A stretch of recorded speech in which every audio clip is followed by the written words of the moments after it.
In this video, I want to show you how to connect one or multiple Xero accounts to Power BI. This is my preferred approach because of the scalability. It works for large volumes of data. And in my experience as a Power BI consultant, with more than 5 years in the industry, the most difficult part is not connecting Xero data to Power BI. It's actually finding the formulas and building the data model that will allow your numbers in Power BI match what you see in Xero. This is really not that straightforward, and in this video I will show you how to install this template that you are seeing on my screen. It contains pages for P&L analysis, so you've got the P&L statement visualized, you've got P&L table like this, a balance sheet dashboard, and also a balance sheet table. You can also filter by dates and you can filter by clients. Right now on my screen you can see I'm grouping multiple clients together, but you can use this filter to see data for only one company at a time as well. Now let's go through the steps for connecting your Xero accounts to Power BI. The first thing you want to do is go to this URL right here and click on login. Obviously I already have an account, I can just log in, but if you don't, you will need to sign up first. Now here you want to pick the data source that you want to extract the data for, so I'm going to pick Xero. Now you're going to land on the subscription tab. You don't have to start your subscription. You can try the system for 14 days for free without starting your subscription. Also, this amount right here is for multiple Xero accounts. If you only have one Xero account, then you can get a massive discount and connect it for only $500 a year.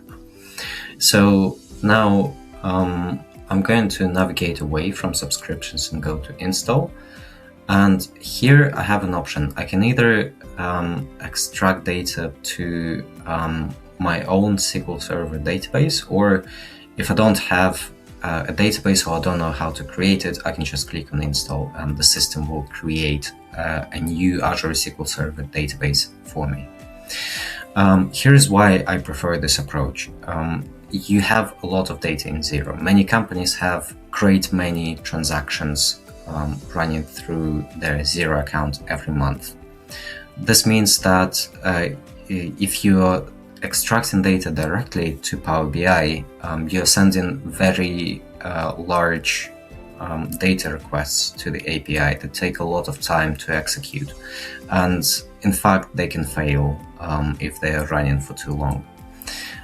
If you're using databases, then it's usually a lot more stable because the database is taking care of the heavy data processing tasks like sending API requests and consolidating data from multiple Xero companies in a single data model.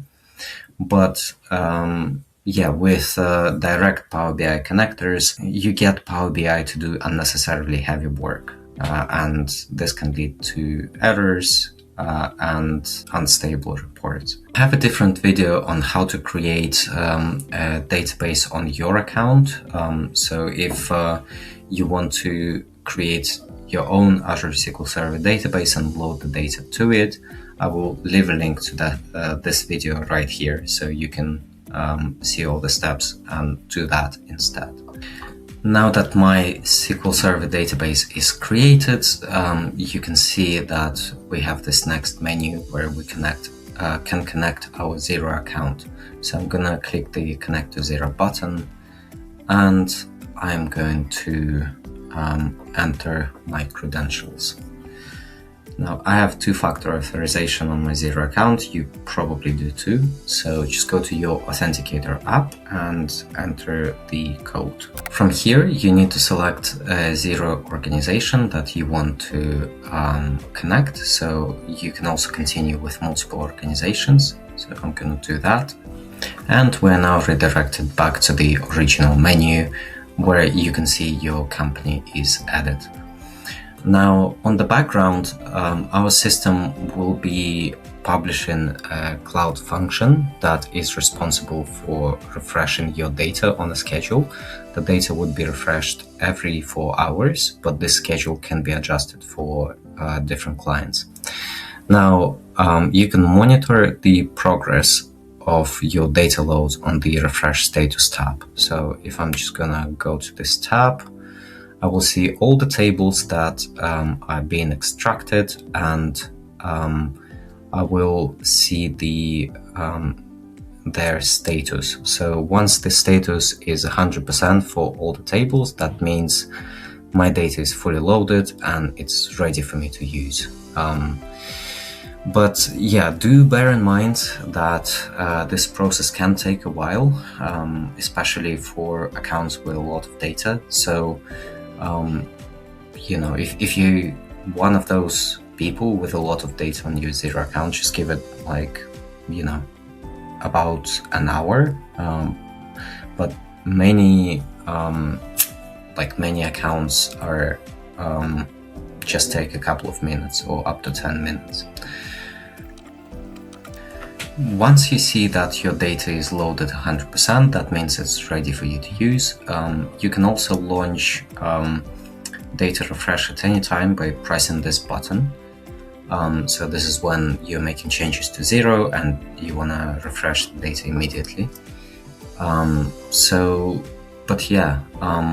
Now just go to the install tab and click this button to send database connection string. When you do that, you will receive an email to your registered email address. Now here's how you install the template. You open Power BI Desktop, you go to File, go to Import, Power BI Template, and select the template that you have just downloaded. On this screen, you need to enter server name, database name, and schema name. You will find those in the email. So I'm going to copy and paste them here. Now I'm going to click Load. At this point, I need to let Power BI run SQL queries that were used to build this template. So I'm going to click Run.